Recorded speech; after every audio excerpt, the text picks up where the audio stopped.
what do we know about emotional contagion? It makes sense to me why we would be so prone to it, but where are the sort of rumble strips, so to speak, and the ditch on emotional contagion? Yeah. That's a driving analogy. The rumble strips are the go, go, go, go, go, go, that when you start to drift towards the ditch. Yeah.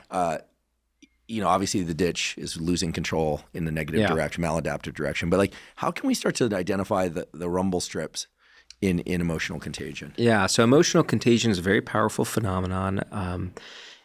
Emotions can spread within seconds. We tend to catch emotions more quickly when we're not sure of how we should be thinking or feeling in a particular situation. So we often are referencing other people in those instances as a source of information.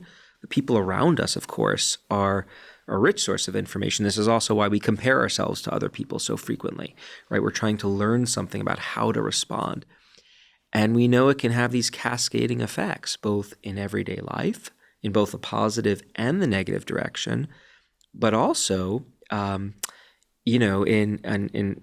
the digital world, we see these emotions that can spread really fast too. So it's a very powerful phenomenon. It's one I'm often very attentive to when I come into the classroom. Like you tend to not want to have a negative mood spread through an audience when you are teaching to them. And so you're sensitive to that kind of certain kinds of displays or tones that might convey that kind of emotional response.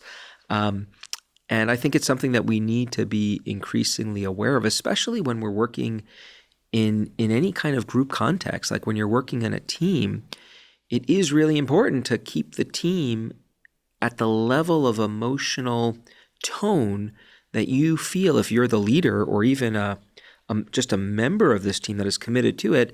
You want to keep that tone at the most productive level, because if it dips below or above, that can sabotage how well you perform. And there's a lot of research on that.